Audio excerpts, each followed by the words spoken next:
ক্ষমতায় গেলে আপনারা টেন্ডারবাজি চাঁদাবাজি এগুলো হবে না। ক্ষমতায় গেলে আপনারা করছেন বলছি না, কেউ করতে পারবে না। অবশ্যই না। দুর্নীতির বিরুদ্ধে আমরা জিরো টলারেন্স। শেখ হাসিনাও বলেছিল। শেখ হাসিনা বলেছে, কিন্তু শেখ হাসিনার কথা কি আপনি বিশ্বাস করতেন? 15 কোটি গাছ লাগাবেন, এটি নিয়েও প্রশ্ন। কোনো বিষয়ই না। 15 কোটি গাছ লাগানো এটা কোনো বিষয়ই না। 10,000 কিলোমিটার খাল খনন এটা কোনো বিষয়ই না।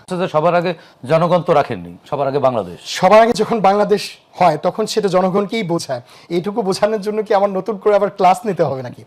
বাংলাদেশ মানে হচ্ছে বাংলাদেশের জনগণ। সেই জনগণকেই আমরা ধারণ করি, আমাদের চেয়ারম্যান ধারণ করেন। তার স্বজন বলতে কিন্তু বাংলাদেশের জনগণই আছে। আমি এটা কিন্তু একেবারে আস্থার সাথে বলছি। এবং ওনার মা বলেছিলেন যে বাংলাদেশের বাইরে কেউ নেই, কিছুই নেই তাদের বাংলাদেশের বাইরে।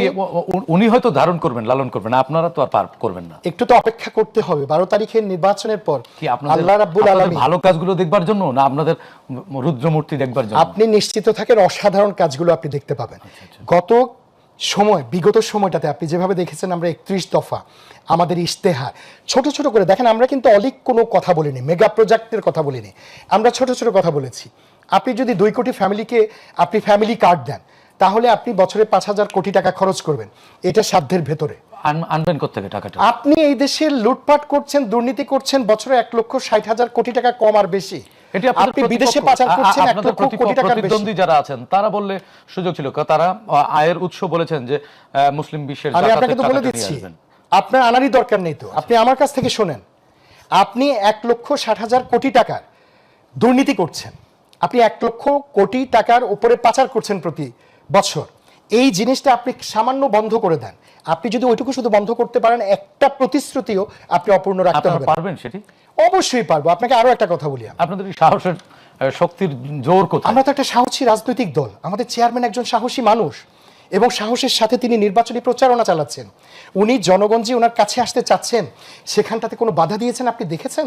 সিএসএফকে সরিয়ে দিয়ে তিনি সাধারণ মানুষকে কাছে টানছেন। এরকম একজন চেয়ারম্যান পেলে, এরকম একটা দল যদি রাষ্ট্র পরিচালনার দায়িত্বে থাকলে, সেখানে সাহসের অভাব হবে। আর ক্ষমতায় গেলে আপনারা টেন্ডারবাজি চাঁদাবাজি এগুলো হবে না। ক্ষমতায় গেলে আপনারা করছেন বলছি না, কেউ করতে পারবে না। অবশ্যই না। দুর্নীতির বিরুদ্ধে আমরা জিরো টলারেন্স। শেখ হাসিনাও বলেছিল। শেখ হাসিনা বলেছে, কিন্তু শেখ হাসিনার কথা কি আপনি বিশ্বাস করতেন?